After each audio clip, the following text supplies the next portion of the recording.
बिस्मिल्लाहिर्रहमानिर्रहीम। अस्सलाम वालेकुम नाज़रीन, हमारी सो पिया फोकस ऐं मां आहियां ज़ुहैब ज़रदारी। नाज़रीन, अॼु असां ॻाल्हि ॿोल कंदासीं सिंध में ॿिए मरहले में थींदड़ मकानी चूंडनि जो। इन हवाले सां काफ़ी भेरा इहो थियो आहे त मकानी चूंडूं शेड्यूल थियनि पियूं, वरी कुझु मसइलनि जे करे, कुझु मामलनि जे करे उन उहे मुलतवी थींदियूं रहियूं। ऐं अहिड़े नमूने सां बार बार असां ॾिठो पिए त कराची ऐं हैदराबाद डिवीज़न में, छाकाणि त ॿिए मरहले में रुॻो सिंध में इहे ॿई डिवीज़नूं रहियल आहिनि, उते सरगर्मियूं थियूं पिए, उमेदवार वर्क जे लाइ विया पिए, वरी कुझु ॾींहंनि खां पोइ उहा इलेक्शन मुलतवी पिए थिए। ऐं हिन भेरे बि हिन वक़्त ताईं बि इहो लॻी रहियो त शायदि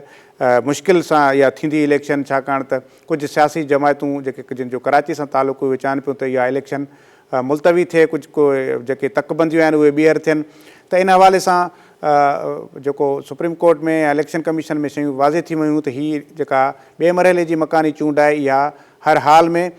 15 जनवरी ते थियणु वञे पई। कराची ऐं हैदराबाद डिवीज़न में हीअ नंढी चूंड थींदी ऐं उनखां पोइ जेको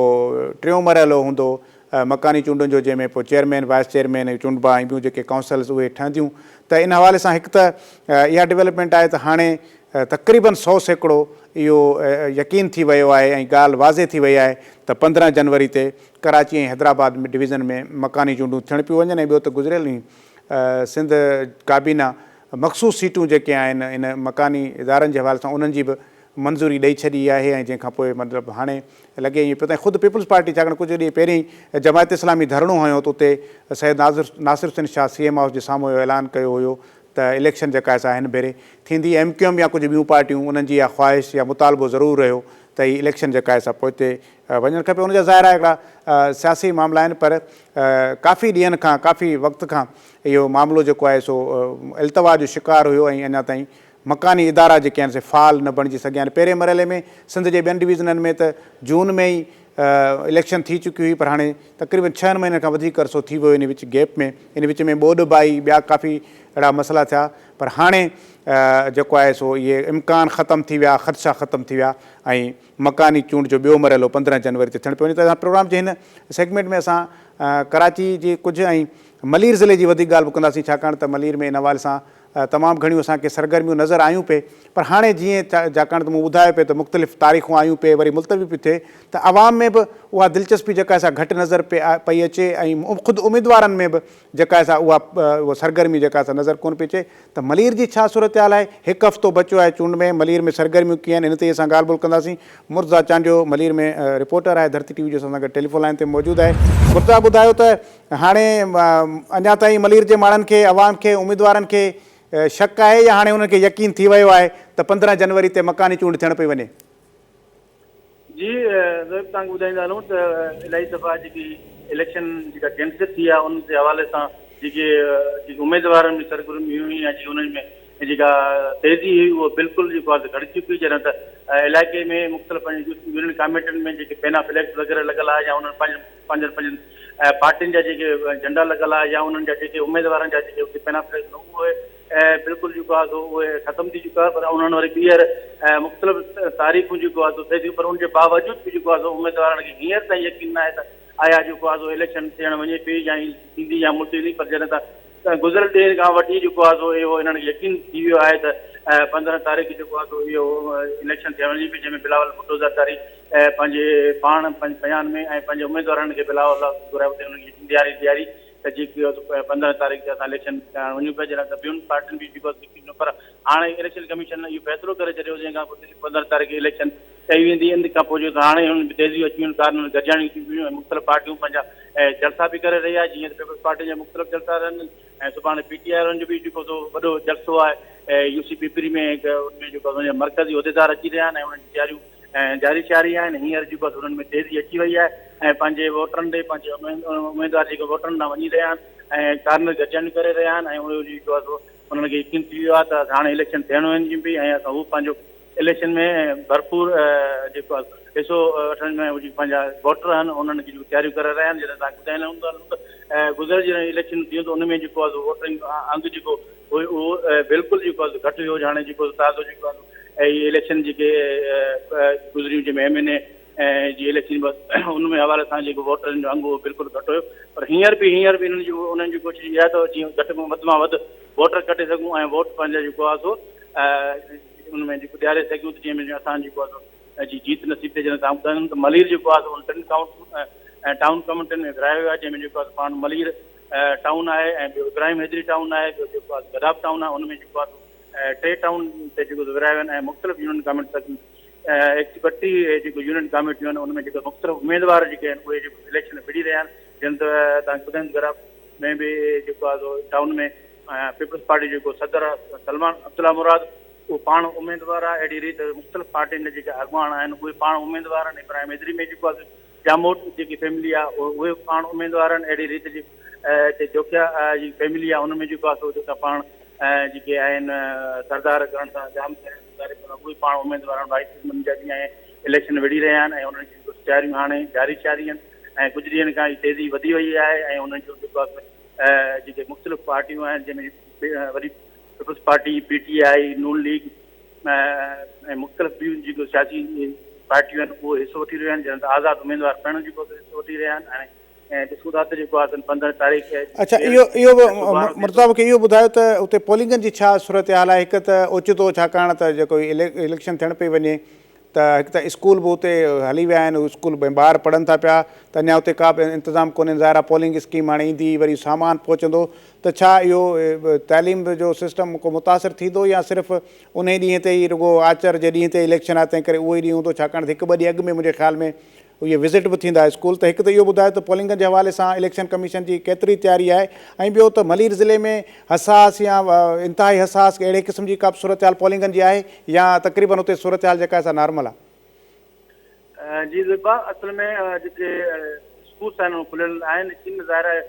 2-3 ॾींहं स्कूल त डिस्टर्ब थी आहे। जीअं आर्तवार वारो ॾींहुं त ज़रूरु आहे, पर जेको छंछरु वारो ॾींहुं आहे या जुमे खां 1-2 ॾींहं अॻु में जेके इलेक्शन कमीशन वारा या ॿी इंतिज़ामिया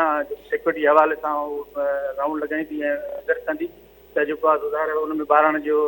तालीम वारो सिलसिलो थोरो जेको आहे मुतासिर थी सघे थो। पर बहरहाल जेको आहे हींअर हिते पोलिंग स्टेशन जेके आहिनि ऐं स्कूल जेके आहिनि उहे बिल्कुलु सही आहिनि ऐं उन जेको आहे उनमें हर उहे रूम्स बि आहिनि ऐं ॿियूं सहूलियत बि मुयसरु आहिनि। बिजली बि आहे। जॾहिं कुझु जेके गॾाप वारा इलाइक़ा आहिनि, बहिराड़ी वारा इलाइक़ा आहिनि, उनमें जेको आहे कुझु स्कूल आहिनि उनमें जेको सहूलियत मुयसरु न आहिनि। पर उहो बि जेको आहे पहिरीं बि इलेक्शन कमीशन ऐं जेको आहे डिस्ट्रिक्ट इंतिज़ामिया उहे शयूं अरेंज करे वरितियूं ऐं इलेक्शन जे हवाले सां हेॾा जेकी साहिली पटी आहे उनमें बि जेको आहे कुझु ॿियूं जेके सरकारी ऑफिसूं उनखे बि उनमें जेको आहे इलेक्शन में जेको आहे बूथ लॻाए विया ऐं जेको आहे पोलिंग स्टेशन बनाई हुई ऐं असां तव्हां ॿुधाईंदा हलूं त जेका सिक्योरिटी जे हवाले सां पुलिस पहिरां जेको डिक्लेयर कंदी ईंदी आहे हमेशह तक़रीबन 200 खां वधीक जेको आहे सो इंतिहाई हसास आहिनि ऐं तक़रीबन 100 खां वधीक जेको आहे उहो वरी हसास पोलिंग स्टेशन जिन ते जेको आहे सो सिक्योरिटी लॻाई वेंदी आहे। उनमें जेको आहे पुलिस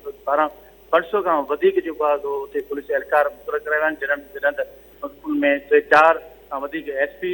जेको आहे उहे ड्यूटी कंदा आहिनि ऐं तमामु DSP बि 15 खां वठी 15 DSP ड्यूटी कंदा आहिनि ऐं उन में सिक्योरिटी कया वेंदा आहिनि ऐं हर पोलिंग स्टेशन ते 2 पुलिस एहलकार ऐं 2 रेंजर्स एहलकारनि जो जेको आहे उते मौजूदु हूंदा आहिनि ऐं पुलिस जो जेको ॾींहं ते इलेक्शन वारे ॾींहं ते ऐं गश्त जेको जारी रहंदो आहे ऐं पाण SSP ऐं DC पाण जेको आहे मिली करे पोलिंग स्टेशन ते जेको आहे मुख़्तलिफ़ विज़िट कंदा आहिनि ऐं उन्हनि जी जेको उन्हनि जो हिकु तमामु जेके एसोसिएशन खे उन्हनि खे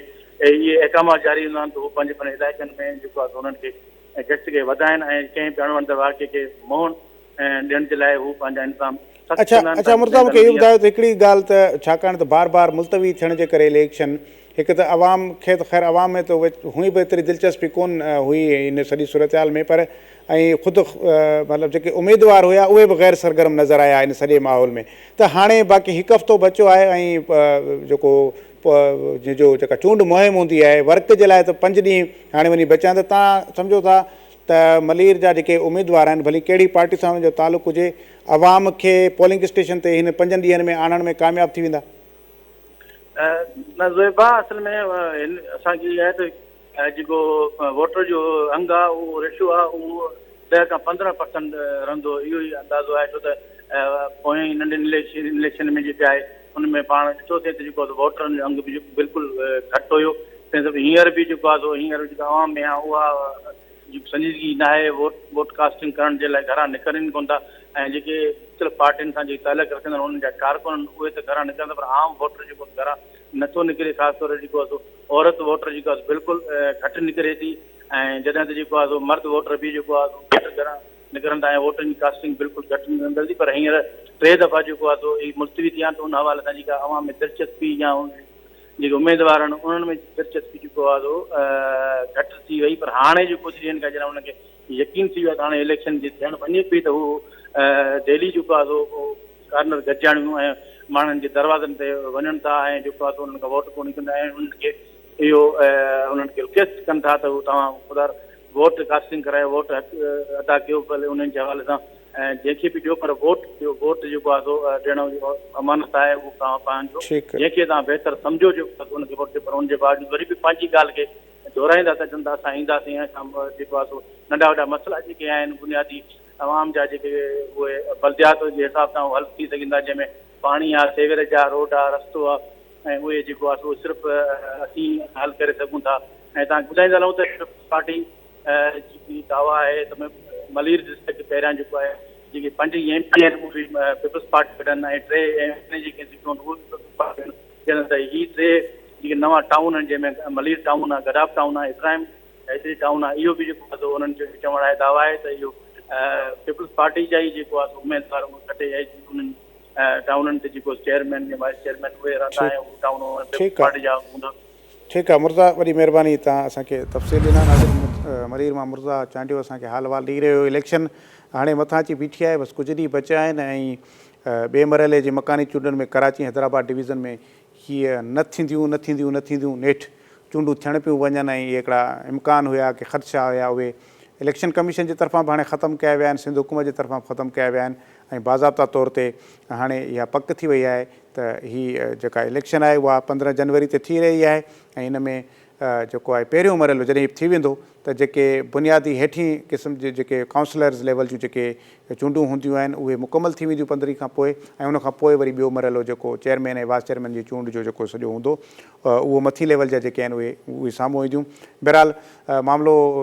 हिन कराची जो आहे, असल जेको मुक़ाबिलो आहे उहो सभिनी पार्टियुनि जो जेका नज़र आहे उहा मेयर जी सीट ते आहे ऐं समूरियूं पार्टियुनि जी इहा कोशिशि हूंदी त उहे एतिरियूं सीटूं खणी अचनि जो कराची जो मेयर उन्हनि जी पार्टी जो चूंडिजी अचे। इन हवाले सां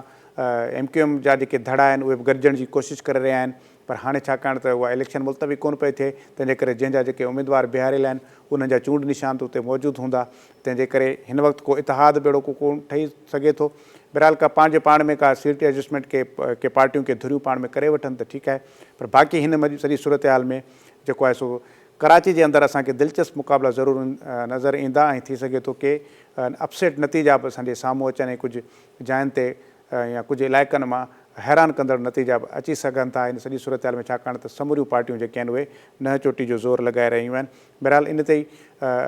पाण गुफ़्तगू कंदासीं। प्रोग्राम जे ॿिए हिसे में पाण वरी हैदराबाद डिवीज़न जी ॻाल्हि ॿोल कंदासीं। त हैदराबाद डिवीज़न में बि 15 जनवरी ते मकानी चूंड थियण पई वञे, पर जेके ॿोॾ सटियल 2 तालुका आहिनि मेहड़ ऐं कैनशाह उते हिन ॿिए मरहले में बि इलेक्शन कोन पई थिए। बाक़ी सॼी हैदराबाद डिवीज़न में इलेक्शन थिए पई, उन ते ॻाल्हि ॿोल कंदासीं ब्रेक खां पोइ।